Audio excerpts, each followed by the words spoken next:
તો ચાલો ઇતિહાસના એક એવા અત્યંત રસપ્રદ સમયગાળામાં જઈએ જ્યાં સત્તાનું એક મોટું હસ્તાંતરણ થયું.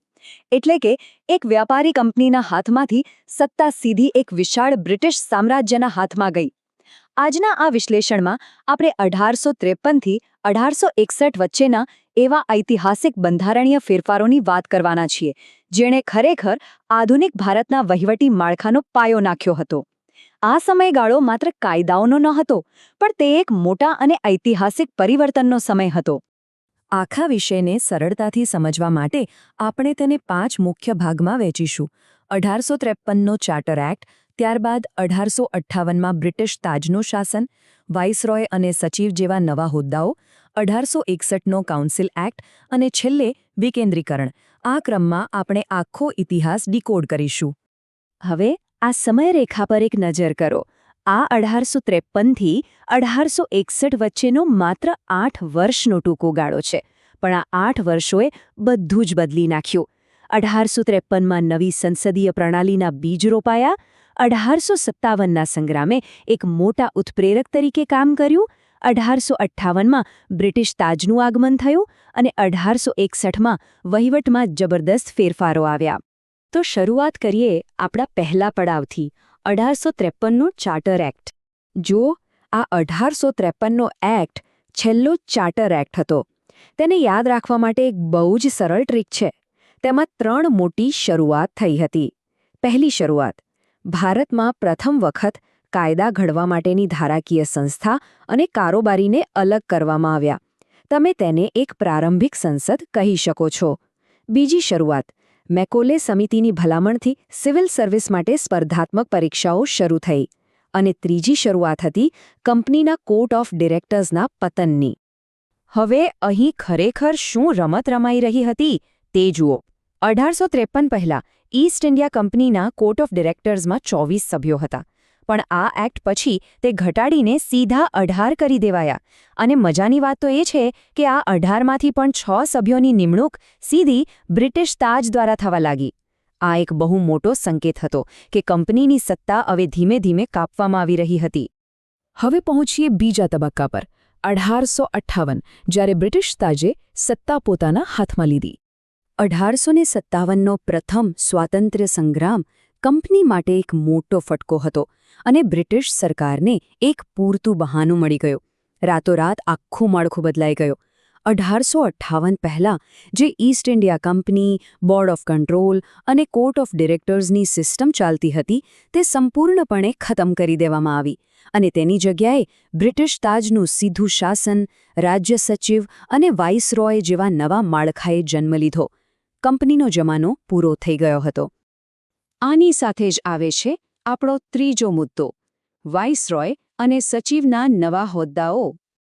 હવે જ્યારે કંપની ગઈ તો જૂનું ગવર્નર જનરલનું પદ પણ બદલાયું અને નવો શબ્દ આવ્યો, વાઇસરોય. કામ લગભગ એ જ હતું, પણ આ શબ્દનું વજન ઘણું મોટું હતું. વાઇસરોય એટલે ભારતમાં બ્રિટિશ તાજના સીધા પ્રતિનિધિ. અને આ ઐતિહાસિક ખુરશી પર બેસનાર પ્રથમ વ્યક્તિ હતા લોર્ડ કેનિંગ. હવે આ 15 નંબર ખૂબ જ મહત્વનો છે. ભારતના વહીવટ પર લંડનથી નજર રાખવા માટે એક નવી ભારતીય પરિષદ બની, જેમાં બરાબર 15 સભ્યો હતા. આ પરિષદના હેડ હતા ભારતના રાજ્ય સચિવ અને આ પદ પર સૌથી પહેલા બેઠા સ્ટેનલી. પણ સૌથી રસપ્રદ અને કદાચ વિવાદાસ્પદ વાત તો હવે આવે છે. આ 15 સભ્યો માટે શરત હતી કે તેમની પાસે ભારતનો 10 વર્ષનો અનુભવ હોવો જોઈએ. તેઓ બેસતા બ્રિટનમાં કામ હતું રાજ્ય સચિવને સલાહ આપવાનું. પણ વિચારો કે તેમનો પગાર ક્યાંથી આવતો હતો? ભારતીય રાજસ્વમાંથી.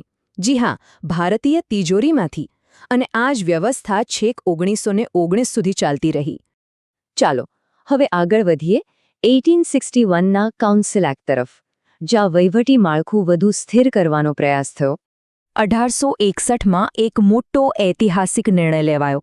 વાઇસરોયની પરિષદમાં સભ્યોના 2 ભાગ પડ્યા, સરકારી અને બિનસરકારી.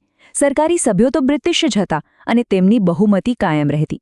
પણ ઇતિહાસમાં પહેલીવાર એવું બન્યું કે બિનસરકારી સભ્યો તરીકે 3 ભારતીયોને એન્ટ્રી મળી. આ 3 કોણ હતા? બનારસના રાજા, પટિયાલાના રાજા અને સર દિનકર રાવ. જો કે તેમની પાસે કોઈ વાસ્તવિક સત્તા નહોતી, પણ આ એક ઔપચારિક શરૂઆત જરૂર હતી. હવે આપણે અંતિમ અને 5મા વિભાગ પર આવી ગયા છીએ: વિકેન્દ્રીકરણ અને નવી સત્તાઓ. વિકેન્દ્રીકરણ એટલે શું? બહુ સરળ ભાષામાં સમજીએ. ધારો કે તમારા ગામમાં પાણીની સમસ્યા હોય, તો શું તમે સીધા દિલ્હી જવાના? ના, તમે સ્થાનિક ગ્રામ પંચાયત પાસે જશો. બસ આને જ સત્તાની વહેંચણી કે વિકેન્દ્રીકરણ કહેવાય.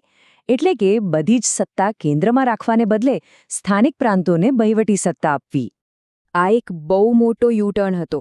જો 1833માં કેન્દ્રીયકરણ થયું હતું, જ્યારે બોમ્બે અને મદ્રાસના પ્રાંતો પાસેથી કાયદો બનાવવાની સત્તા છીનવાઈ ગઈ હતી.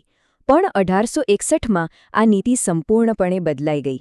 એ જ બોમ્બે અને મદ્રાસના ગવર્નરોને પોતાના પ્રાંત માટે કાયદા બનાવવાની સત્તા પાછી સોંપવામાં આવી. આ બધાની સાથે 1861માં વાઇસરોયને કેટલીક જબરદસ્ત સત્તાઓ પણ મળી. તેઓ નવો પ્રાંત બનાવી શકતા, સીમાઓ બદલી શકતા અને 6 મહિના માટે માન્ય રહે તેવો વટહુકમ પણ બહાર પાડી શકતા. પણ સૌથી મહત્વની વાત હતી પોર્ટફોલિયો સિસ્ટમ. જેમ આજે આપણા મંત્રીઓ પાસે અલગ અલગ વિભાગ હોય છે, જેમ કે નાણાં મંત્રાલય કે ગૃહ મંત્રાલય, બસ એ જ રીતે લોર્ડ કેનિંગે અલગ અલગ વિભાગોની વહેંચણી કરી, જે આધુનિક કેબિનેટ સિસ્ટમનો પાયો બન્યો. વહીવટની સાથે ન્યાયતંત્રમાં પણ મોટા ફેરફારો આવ્યા. જૂની કંપની અદાલતોને બંધ કરી દેવાઈ. આને યાદ રાખવા માટે કોમ્બો ઓફર એવો શબ્દ મગજમાં રાખો.